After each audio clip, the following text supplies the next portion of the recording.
మరొక ముఖ్యమైన సెక్షన్, ముఖ్యమైన చట్టం ఏంటంటే attempt to murder. So my dear friends, చట్టాల పట్ల, శిక్షల పట్ల ఒక బేసిక్ అవేర్నెస్ కలిగజేయాలని ఒక మంచి ఉద్దేశంతో ఈ వీడియోస్ చేయడం జరుగుతుంది.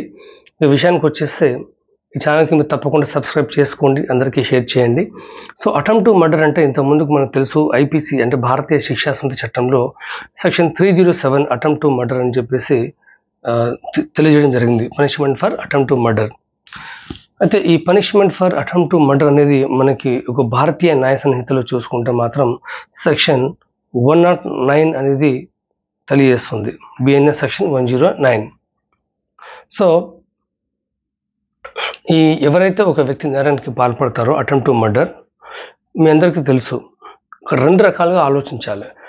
ఒక 5 మెంబర్స్ కలిసి ఒక వ్యక్తిని చంపాలి అని అనుకున్నారు అనుకోండి, స్కెచ్ చేశారు కానీ దొరికిపోయారు, అది అటెంప్ట్ టు మర్డర్ కింద తెలుస్తుంది ఉన్న సాక్ష్యాధారాలను బట్టి.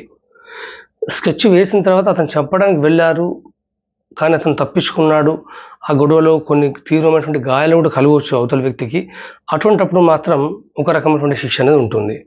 ఓన్లీ పట్టుబడ్డప్పుడు ఒకవేళ వాళ్ళ ప్లాన్ కనుక ఫెయిల్ అయిపోతే మాత్రం, ఒకవేళ పట్టుబడితే సరైన సాక్ష్యాధారాలు ఉంటే మాత్రం ఒక 10 years వరకు జైలు శిక్ష ఉంటుంది అటెంప్ట్ టు మర్డర్కి. అదే ఒకవేళ హత్యా ప్రయత్నంకి చేస్తూ attempt to murder plan success అయిపోయి మనిషి చావనప్పటికీ, అంటే శత్రువును చంపినప్పటికీ కొన్ని తీవ్రమైన గాయాలు అయ్యే అవకాశం ఉంటుంది. కాబట్టి ఆ సందర్భంలో మాత్రం యావజ్జీవ కారాగార శిక్ష, లేకపోతే నేరతితో బట్టి ఒక 10 years జైలు శిక్ష, అలాగే జరిమానా కూడా విధించే అవకాశం ఉంటుంది. సో నేను చెప్పేది ఏంటంటే, చాలామంది ఈ అక్రమ సంబంధాలు కావచ్చు, ప్రాపర్టీస్ ఇష్యూస్ కావచ్చు, ఇటువంటి సందర్భాల్లో మాత్రమే దాన్ని మరీ పర్సనల్గా తీసుకొని కోర్టు ద్వారా వెళ్ళి సమస్య పరిష్కరించుకోకుండా ఇలా మర్డర్స్కి పాల్పడుతుంటారు. అది చాలా తప్పండి, అటువంటి నేరాలకు పాల్పడద్దు. Once again I'm telling, attempt to murder. So భారతీయ శిక్షా సమితి చట్టంలో ఇంతకుముందుకు సెక్షన్ 307 అనేది అటెంప్ట్ టు మర్డర్ గురించి తెలియజేసేది. ఇప్పుడు కొత్త చట్టం వచ్చింది, బిఎన్ఎస్ చట్టం ప్రకారం ఏంటంటే అటెంప్ట్ టు మర్డర్ అనేది సెక్షన్ 109 అనేది తెలియజేస్తుంది. ఎవరైనా సరే అటెంప్ట్ టు మర్డర్కి నేర కనుక పాల్పడితే వాళ్ళకి ఫస్ట్ అంటే అటెంప్ట్ టు మర్డర్కి ప్లాన్ చేసి ఆ ప్లాన్ ఫెయిల్ అయినప్పటికీ వాళ్ళు దొరికితే మాత్రం వాళ్ళకి 10 సంవత్సరాల వరకు జైలు శిక్ష అనేది జరిమానా ఉంటుంది.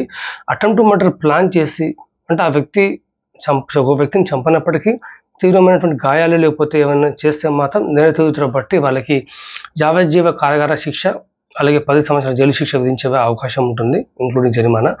అందరికీ షేర్ చేయండి. మీ advocate Ramesh Pitla. Have a great day. Thank you.